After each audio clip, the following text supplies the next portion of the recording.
حسد ምቀኝነት አንድ ሰው አላህ የሰጠውን ጸጋ እንዲወገድበት መመኘት ማለት ይሄ በሁሉም የህይወት እርከን ውስጥ አለ። ነጋዴው ጋር፣ ዓሊሙ ጋር፣ ቤተ ዘመዱ ውስጥ፣ ጓደኛ ጋር ወይ በዘሩ ወይ በሥራው ስኬቱ ወይም በውበቷ ወይ ስኬታማ በሆነው ትዳሩ ወይ በሚያምሩ ልጆቹ በህይወት ስኬቱ ሕስድ ሊገባው ይችላል። ይሄ እንድንጀምር ያስገደደን ሰማይ ላይ ወንጀል ሲጀመር በዚህ ስለተጀመረ አደምን አላህ ሲፈጥረው አለይሂ ሰላም ገና ተክላ ቁመናውን አቁሞት በጣም በሚያምር ተክለ ቁመና ሲያስተካክለው ተወው አላህ አቁሞ ሸይጣን መጣ ይላሉ ነብዩ አለይሂ ሰላቱ ወሰለም። አደምን አካሉን ይዞረው ጀመረ። በውስጡ ይገባል በውጭ ይወጣል ያስተውለዋል። አንተ እኮ ለወደፊት በእኔ ላይ ከተሾምክ ጉድ ነው ምሰራህ ይል ነበር ሸይጣን። ታዲያም የውሳኔው ቀን ደረሰ። መላእክት ተሰለፉ። አደም ፊት ለፊት ተቀመጠ። አላህ አዋጅ አለ። እኔ አደምን አስተካክየው ሩህ ስነፋበት ፈቃዑ ለሁ ሳጅዲን አላቸው። ሰጋጆች ስትሆኑ ውደቁ አላቸው። አንዱ ብቻ አመፀ፣ ኢብሊስ አመፀ። አላህም ጠየቀው ለምን እንዳልሰገደ። خلقتني من نار وخلقته من طين እሱን ከጭቃ እኔን ከሳት ፈጥረ እንዴት ለሱ ሰግዳለሁ አለ። ያኔም ከአላህ እዝነት ተቋረጠ፣ ከአላህም ረሕመት ተበተነ። የመጀመሪያው የሰማዩ ዓለም ላይ የተፈጠረው ወንጀል ሕስድ የወለደው ምቀኝነት የወለደው። ምቀኝነት ታሪኩ ሰፊ ነው። ከሰማይ ነው የሚጀምረው። የመጀመሪያ ምድር ላይ የተሰራው ወንጀል ምቀኝነት የወለደው። አባታችን አደም አለይሂ ሰላም ምድር ወረደ። ሁለት ልጆች ነበሩት፣ ሃቢል ቃቢል የሚባሉ። ሃቢል አርብቶ አደር ነው። ቃቢል ገበሬ ነው። እሱ ደግሞ አርሶ አደር ነው። አዝርዕቶች ማሳዎች አሉት። አላህ ትእዛዝ ላከ ለአላህ ሰደቃ ስጡ ብሎ። ሃቢል ምርጧን እንስሳ ይዞ አቀረበ፣ ለአላህ ቁርባን አቀረበ። ቃቢል ደግሞ የደረቀውን የገረጣውን አትክልት ይዞ መጣና ለአላህ ሰደቃ አቀረበ። ያኔ በዛን ዘመን አላህ ሲቀበልህ የምታቀው ከሰማይ ሳት መጣ አንተ ያቀረብከውን ትበለዋለች። ታዲያ አላህ ጥሩ ያቀረበውን ሃቢልን ተቀበለው። ሳትም ላከና የሱ ተበላች። ቃቢል ሲመለከት እሱን አላህ አልተቀበለው፣ ተበሳጨ፣ ሕስድ ቀሰቀሰው፣ ተቆጣ። ለአቅቱለነክ አለው። ከባድ ቃል ተናገረ። አላህ ቁርአን ላይ ዘግቦታል። እገልሃለሁ አለ። አላህ ነው የተቀበለው። ኢዝ ቀረባ ቁርባናን ፈተቀበለ ሚን አሐዲሂማ አላህ ካንደኛው ተቀበለ። ለምን ኢነማ የተቀበሉ ላሁ ሚነል ሙተቂን አላህ እሱን ፈርተው ለሱ ጥሩ ነገር ያቀረቡትን ነው አላህ የሚቀበል። እገልሃለሁ አለ። ለምን ነው የምትገለኝ? አላህ እኔን ስለተቀበለኝ ነው።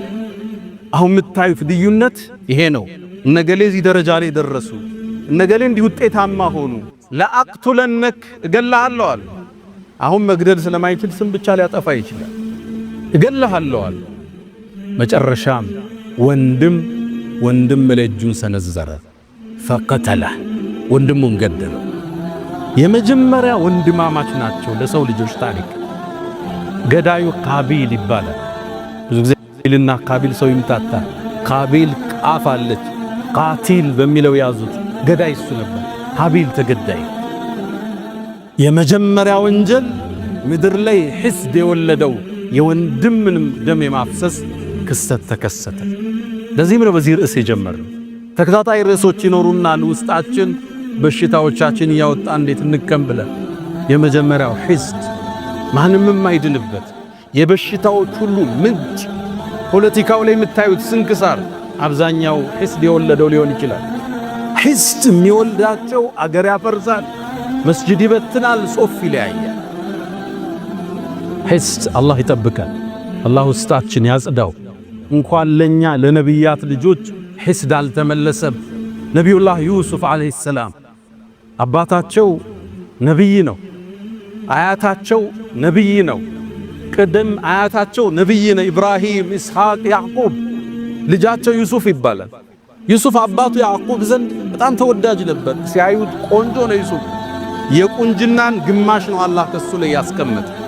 ቁንጅናን ከሁለት ከፍሎ ግማሹን ዩሱፍ ላይ ነው አላህ ያደረገ፣ ሌላውን ነው እኛ ጋር የተበተነ። አኑበት إذ قالوا ليوسف وأخوه أحب إلى أبينا منا ونحن عصبة እኛ ብዙ ጭፍሮቹ ነን እያለን ዩሱፍና ወንድሙ አባታችን ዘንድ በጣም ተወደደሳል። በርግጥ አሉ ሕስድ ወደ ምን እንደመራ ኢነ አባና ነቢይ ነው አባታችን ለፊ ضላሊን ሙቢን ጥመት ውስጥ ነው አባታችን። ነቢይ አይሳሳትም ነበር፣ ግን ሕስድ ነቢይን ለማውገዝ ገፋቸው። ታዲያ ምን ያደርጉ? አንድን ሴራ ዘየዱ። እቅቱሉ ዩሱፍ አሉ። ሕስዴት እንደሚያደርስ ዩሱፍን ግደሉታል። ወንድማማች ዑስባህ ጭፍራ ተሰብስቦ አለይሰ ሚንሁም ረጅሉን ረሺድ ወንድማቸውን ለመግደል ወሰኑ። ለመግደልም ሲወስኑ አንድ ከነሱ ጋር ትንሽ ሚሻለው ግድ የለም ጉድጓድ ውስጥ ጨምሩት፣ አልፎ ሀጆቹ ውሃ ሊቀዱ ሲሉ ይዞት ይሄዳሉ አለ። ይሄም ሌላ ገደላ ነበር። ጉድጓድ ውስጥ ጨመረው ግን ይሻላል አሉ። ጉድጓድ ውስጥ ወንድማቸውን ጨመሩት። ዩሱፍም ከአባቱ ለ40 ዓመት ተለየ። አንዴ ባሪያ ሆኖ ሲሸጥ፣ ሌላ ጊዜ እስር ቤት ሲገባ፣ ሌላ ጊዜ ዚና ሰራ ተብሎ አህያ ላይ ተደርጎ በግብፅ ከተማዎቹ ሲዞር የመከራን የሰቆቃን ጊዜ አሳለፈ። ይሄን ግፍ የፈጠሩበት የነቢያት ልጅ የሆኑት ወንድሞቹ ነበሩ። ሕስድ ምቀኝነት የነቢይን ቤት ይረብሻል። አባታቸውን አመፁ፣ አላህንም አስቆጡ። ወንድማቸውን ለሰቆቃ ዳረጉት። ሕስድ አቡ ጀህልን እስልምናን ከመቀበል ያገደው ምቀኝነት ነው። ነቢዩ ዓለይሂ ሰላቱ ወሰላም እውነተኛ መሆናቸውን አቡ ጀህል ያውቃል። ረሱሉ ዓለይሂ ሰላቱ ወሰላም ሌሊት ተነስተው ሶላት ቁርአናቸው ድምፃቸው ማራኪ ነው ሲቀሩ አቡ ጀህል በሌሊት መጥቶ ያዳምጣቸው ነበር። እውነተኛ መሆናቸውን ጠንቅቆ ያውቅ ነበር አቡ ጀህል። አንዴ በሌሊት ወጥቶ ሲሄድ ቁረይሾች አዩት። የቁረይሽ ያን ያደረጃጅ አንድ ንጉስ የለም፣ በርካታ ንጉሶች ነው ያሉበት። በአንድ ላይ በህብረት ነው የሚመሩት። ቤተሰብ ሁሉም አላቸው ዘሮች። ያዙት። አንተ አቡ ጀህል በሌሊት እየመጣ መሐመድን ለምን የምታዳምጥ? አሁንም ድንገት ያልፋቸዋል። መጨረሻ ያዙትና አቡ ጀህል ወይ እውነታውን ንገረን አሉት። ስሙ ያኔ አበል ሐከም ይባላል። የጥበብ አባት ነበር የሚባል። እስልምናን ብርሃን ማየት ካልቻለ ይሄ ደንቆሮ ነው እንጃሉና ረሱላህ ሰለላሁ ዐለይሂ ወሰለም አቡ ጀህል የድንቁርና አባት ነው ያሉት መጨረሻ ነው። ረሱል ሰለላሁ ዐለይሂ ወሰለም የአበል ሐከም አሉት፣ አንተ የጥበብ አባት ሆይ ማለት ነው። መሐመድ ግን ትክክለኛ ነው እንዲያ እውነትህን ንገረናል። እውነት ልንገራችሁ አለ። እኛና የመሐመድ ቤተሰቦች እኮ በስልጣን ተወዳደርናል። አበሉ አበላን፣ አዘመቱ አዘመትን፣ አለበሱ አለበስን። እኩል እንደ ፈረስ ስንሄድ ከኛ መሃል ነብይ ያላሉ አለ። ከነኛ ቤት ደግሞ ነብይ ማለት አይችልም። فقالوا عندنا نبي يأتيه خبر من السماء ከሰማይ ዜና የሚመጣለት ነብይ ያለኛ ቤት አሉ። ታዲያ እንዴት በዚህ መወዳደር እንችላለን? በአላህ ይሁንብኝ መቼም አልከተለው ማለት አላህ ተቆጣ፣ አንቀጽ አወረደ። فإنهم لا يكذبونك አንተ መሐመድ አንተን እኮ ያስተባብሉ እውነተኛ መሆንን እስላምን ጽት ያለ ብርሃን መሆኑን ያውቃሉ። ولكن الظالمين بآيات الله يجحدون ግን በዳዮቹ በአላህ አንቀጽ ይኮራሉ፣ ያስተባብላሉ። ይሁዳዎች ረሱልን እንዳይከተሉ የጋረደባቸው ሕስድ ነበር። የመጨረሻው ነብይ ይመጣል እናንተ ጋር ገና እንፋለማለን እያሉ መዲና ውስጥ ለሚኖሩ አረቦቹ ይናገሩ ነበር። መጽሐፋቸው ላይ ተጠቅሷል። መልኩ፣ ቁመናው፣ ሽፋሽፍቱ፣ የአይኑ ቅድ ነጩ የጸዳ ጥቁር የጠቆረ አንገተ መቃ አፍንጫው ስንደዶ ጥቁር ጸጉር ያለው ደረቱ ሰፊ ቁመናው መካከለኛ ተጠቅሶላቸው ያዕሪፉነሁ አላህ ያቁታል እኮ ሙሐመድ ከማ ያዕሪፉነ አብናአሁ ልጆቻቸውም ያቁትን ያህል እኮ ያቁታል። ተላከ ነቢዩ ዓለይሂ ሰላቱ ወሰላም ረሱሉ ሲላኩ ሲያዩት ከዓረብ ነው። እነሱ ከበኒ እስራኤል ይሆናል ብለው ነበር። አንከተለውም አሉ ነቢዩን ዓለይሂ ሰላቱ ወሰላም። ሕስድ ኩፍር ያስጨብጣል። ምቀኝነት ቀይ መስመር ያስረግጣል። የፈንጅ ቀጠና ነው። አስተባበሉ፣ ራቁ። ረሱልን ዓለይሂ ሰላቱ ወሰላም ጠላት እንደሆኗቸው እስከ ጫፍ ዘለቁ። ቁረይሽ ጋር ያበሩ በኒ ቁረይዛዎች ለማጥፋት ያልቆፈሩት ድንጋይ የለም። ሒስድ አላህ ውስጣችን ያጽዳው። በሒስድ የተሞላው ልባችን ዛሬ ሜዳችን አበላሸው። ፌስቡክን በከለው፣ ቲክቶክን አወከው። ኢያኩም ወልሐሰድ ሰውን መመቅኘትን ባካችሁን ተው። ፈኢነል ሐሰደ ሐሰድ እኮ የእኩሉል ሐሰናት ሐሰናታችሁን ይበለዋል። ከማ ተእኩሉ ናሩል ሐጠብ ልክ እሳት ያቀረብክለትን እንጨት ወደ አመድ እንደሚለውጠው ሶላትህን፣ ሐጅህን፣ ዘካህን የሚበላ ነው አሉ። ለምን ሐሲድ ስትሆን ታማለህ። ልክ አልፎ ሲሄድ አንጓጣ እሱ እኮ እናውቀዋለን ነው የምትለው። ገና ታማለህ፣ ተንኮል ትሰራለህ። እልፍ ብለው ሲሕሩ የሰሩ ሰዎች አሉ። ሰዎች ላይ ትዳር ሊበትኑ ተሳካላት። እሱ እኮ ዘጋ በሀብቱ፣ ልጆቹ እኮ ውጤታማ ሆኑ። እንዴ እሱ የተከበረ እኮ ነው፣ ተጭኖታል እኮ ዱንያው ይላል። ወንጀል ያሰራል፣ ስም ያስጠፋል። እሱ ስታይ ፊት እንደተኮሳተረ። ከዛም ነብዩ አስከትለው ምን አሉ? ሐስድ እኮ አሉ ጸጉርን አይደለም የሚላጨው ዲንን ይላጫል። ሰውየውን ከዲን ሊያወጣው ይችላል። ይሄስ ሐሰናህ ጋ ነው አካልህንም ይጎዳዋል። ሐሲድ እንቅልፍ የለው። ሌላው ለበላው እሱ ይራባል፣ ሌላው ለነዳው እሱ ይቆጫል። ሁሌም አላህ ጋር ፍልሚያን ሕይወትህንም ሊያስከፍል ይችላል።